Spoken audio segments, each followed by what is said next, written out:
Hi hello నమస్తే welcome back Purni YouTube express. ఈరోజు మన special recipe healthy and tasty laddu అండి. చాలా సింపుల్ ప్రాసెస్ ఇది. ఇంట్లో ఉండే వాటితోనే బెల్లము, అటుకులు, పల్లీలతో చేసి చూపిస్తున్నాను. డ్రై ఫ్రూట్స్ లడ్డు కంటే హెల్దీగా ఉంటుంది, టేస్టీగా ఉంటుందండి. అందరు డ్రై ఫ్రూట్స్ తెచ్చుకొని తినలేరు కాబట్టి అంతకంటే హెల్దీగా టేస్టీగా ఏ విధంగా చేసుకోవాలో చూద్దాం. ఈ లడ్డులో ఐరన్, కాల్షియం ఎక్కువగా ఉంటుంది. అలాగే రోజు ఒకటి తిన్నారంటే రోగనిరోధక శక్తిని కూడా పెంచుతుందండి ఈ లడ్డు. గర్భిణీ స్త్రీలు కానీ అలాగే చిన్న పిల్లలు, రక్తహీనత ఉన్న పిల్లలకు కూడా రోజు ఒకటి పెట్టండి. మీకు కాల్షియం టాబ్లెట్స్ అవసరం లేదు, అంత ఉపయోగపడుతుంది ఈ లడ్డు మీకు. లడ్డుని ఏ విధంగా చేసుకోవాలో చూద్దాం. ముందుగా అయితే మన ఛానల్ని సబ్స్క్రైబ్ చేయడం మర్చిపోకండి.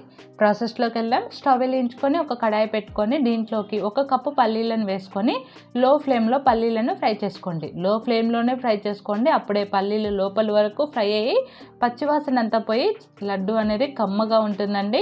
చూడండి, ఈ విధంగా లైట్గా కలర్ మారింది కదా. ఇప్పుడు మనం ఒకటి ఇలా చేతోనంటే పొట్టు ఈజీగా ఊడొచ్చేయాలి. ఇలా ఫ్రై అయిపోయిన తర్వాత వీటిని ఒక ప్లేట్లోకి తీసుకోండి. ఇప్పుడు అదే కడాయిలో 1 కప్పు అటుకులను తీసుకోండి. అటుకులు దొడ్డువైనా సన్నవైనా మీ దగ్గర ఏ అటుకులు ఉంటే అవి తీసుకోండి. ఏ కప్పుతో అయితే పల్లీలను తీసుకున్నామో అదే కప్పుతో మిగతా వాటిని అన్నిటిని మెజర్మెంట్ చేసుకోండి. ఇప్పుడు అటుకులను కూడా లో ఫ్లేమ్లో పెట్టుకొని ఇవి కలర్ మారాల్సిన అవసరం లేదండి, క్రిస్పీగా అయ్యేంత వరకు ఫ్రై చేసుకోండి. ఇలా చేతోనంటే ఈజీగా విరిగిపోవాలండి. ఇలా ఫ్రై అయిపోయిన తర్వాత వీటిని పక్కకు పెట్టుకొని చల్లారనివ్వండి. ఇప్పుడు స్టవ్ వెలిగించుకొని ఒక గిన్నె పెట్టుకొని అదే కప్పుతో 1 కప్పు తరిగిన బెల్లాన్ని వేసుకొని 1/2 కప్పు వాటర్ని వేసుకొని మీడియం ఫ్లేమ్లో బెల్లాన్ని కరిగించుకోండి. బెల్లం కరిగితే సరిపోతుందండి, మనకి ఎలాంటి పాకం అవసరం లేదు. ఇలా కలుపుకుంటూ బెల్లాన్ని కరిగించుకోండి. దీనికి మనకు పాకం అవసరం లేదండి, చాలా సింపుల్గా బెల్లం వాటర్తోనే చేసుకుంటాము. చూడండి, బెల్లం పూర్తిగా కరిగిపోయింది కదా. ఇప్పుడు స్టవ్ ఆఫ్ చేసుకొని బెల్లం వాటర్ని పక్కకు పెట్టుకోండి. ఇప్పుడు మనం ఆల్రెడీ ఫ్రై చేసి పెట్టుకున్న పల్లీలు, అటుకులు ఉన్నాయి కదా, అవి పూర్తిగా చల్లారిపోయిన తర్వాత మిక్సీ జార్లోకి పల్లీలను వేసుకోండి. పొట్టుతో సహా వేసుకోండి, పొట్టు తీయనవసరం లేదు. పొట్టులో కూడా మనకి పోషక విలువలు ఉంటాయి. ఇలా కోర్సుగా మిక్సీ పట్టుకోండి. పల్లీలను మెత్తగా పట్టుకోవద్దండి, ఇలా అక్కడక్కడ పలుకులుగా ఉంటే తింటున్నప్పుడు బాగుంటుంది. మిక్సీ పట్టేటప్పుడు 3 పల్సులో ఇలా కోర్సుగా వచ్చేస్తుందండి. ఇప్పుడు దాన్ని పక్కకు పెట్టుకొని అదే మిక్సీ జార్లో అటుకులను కూడా వేసుకొని ఇలా మెత్తని పొడిలాగా మిక్సీ పట్టుకోండి. అటుకులను చూడండి, ఈ విధంగా మిక్సీ పట్టుకున్నాం కదా. ఇప్పుడు దీన్ని కూడా ఒక ప్లేట్లోకి తీసుకోండి. ఇప్పుడు స్టవ్ వెలిగించుకొని ఒక కడాయి పెట్టుకొని 1 టేబుల్ స్పూన్ నెయ్యిని వేసుకోండి. మీ దగ్గర నెయ్యి లేకపోతే ఆయిల్ని వేసుకోండి. ఇప్పుడు ఇందులోకి 1/2 కప్పు తరిగిన ఎండు కొబ్బరిని వేసుకోండి. ఇందులో పచ్చి కొబ్బరి అయినా వేసుకోవచ్చు అండి. పచ్చి కొబ్బరి వేసుకుంటే ఎక్కువ రోజులు నిల్వ ఉండదు కాబట్టి నేను ఇక్కడ ఎండు కొబ్బరిని వేసుకుంటున్నాను. ఇప్పుడు దీన్ని ఒక 30 సెకండ్లు ఫ్రై చేసుకుంటే సరిపోతుందండి. ఇప్పుడు ఇందులోకి మనం ఆల్రెడీ బెల్లం వాటర్ని రెడీ చేసి పెట్టుకున్నాం కదా, దాన్ని ఇలా టీ స్ట్రైనర్తో వడపోసుకోండి. ఎలాంటి నలతలున్నా స్ట్రైనర్లోకి వచ్చేస్తాయి. స్టవ్ని లో ఫ్లేమ్లో పెట్టుకొని ఇలా మొత్తాన్ని వడపోసుకోండి. చూడండి, ఇలా నలతలు మొత్తం టీ స్ట్రైనర్లోకి వచ్చేసినాయి. ఇప్పుడు స్టవ్ని లో ఫ్లేమ్లో పెట్టుకొని దీన్ని ఒకసారి కలుపుకొని దీన్ని ఒక 30 నిమిషాలు ఈ బెల్లం సిరప్ని ఉడికించుకోండి. అప్పుడు కొబ్బరి, బెల్లం వాటర్ బాగా కలిసిపోతుంది.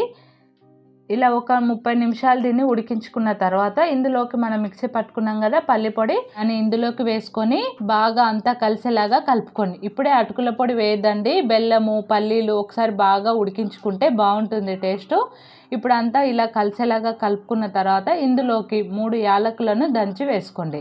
దంచి వేసుకొని స్టవ్ని లో ఫ్లేమ్లో పెట్టుకొని ఇది కొంచెం దగ్గరగా అయ్యేంత వరకు చేసుకోవాలి. చూడండి, ఇలా కొంచెం దగ్గర పడింది కదా. ఇప్పుడు ఇందులోకి మనం మిక్సీ పట్టుకున్న అటుకుల పొడిని వేసుకోండి. వేసుకొని అంతా బాగా కలుపుకొని ఇది కొంచెం దగ్గర పడి మనం లడ్డు చుట్టుకోవడానికి వీలుగా ఉండే కన్సిస్టెన్సీ వచ్చేంత వరకు దీన్ని కలుపుకుంటూ లో ఫ్లేమ్లోనే చేసుకోండి. చూడండి, నేను కొంచెం ఇలా చుట్టూ చూపిస్తున్నాను. చూడండి, ఇలా మనం లడ్డులాగా చుట్టుకుంటే లడ్డు అవ్వాలి, అలా వచ్చేంత వరకు దీన్ని చేసుకోవాలి. ఇలా మనకి ఇప్పుడు సరిపోయింది కదా. ఇప్పుడు దీన్ని స్టవ్ ఆఫ్ చేసుకొని దీంట్లోకి 1 టేబుల్ స్పూన్ నెయ్యి వేసుకొని కలుపుకోండి. ఇప్పుడు దీన్ని గోరువెచ్చగా అయ్యేంత వరకు చల్లారబెట్టుకోండి. అప్పుడు మనకి లడ్డు చుట్టుకోవడానికి ఈజీగా ఉంటుంది, చేయి కాలకుండా ఉంటుందండి. చూడండి, ఇప్పుడు గోరువెచ్చగా అయింది. ఇప్పుడు దీన్ని మరొకసారి కలుపుకొని మీకు కావాల్సినంత సైజులో లడ్డూలను చుట్టుకోండి. చాలా సింపుల్ అండి, మనకి పాకం అవసరం లేదు. లడ్డూలు కూడా పర్ఫెక్ట్గా వచ్చేస్తాయి. లూజ్గా కానీ గట్టిగా కానీ ఉండకుండా మీకు 3 నుంచి 4 నెలలు ఫ్రెష్గా ఉంటాయండి, గట్టి పడకుండా ఉంటాయి. నేను చెప్పిన ప్రాసెస్లో చెప్పిన కొలతల ప్రకారం చేయండి, మీకు పర్ఫెక్ట్ లడ్డూలు హెల్దీగా టేస్టీగా చాలా బాగా వస్తాయండి. మరి ఈ వీడియో మీకు నచ్చినట్లయితే లైక్ చేయండి, షేర్ చేయండి. మరిన్ని వీడియోస్ కోసం మన ఛానల్ని సబ్స్క్రైబ్ చేయడం మర్చిపోకండి. Thanks for watching. Bye bye.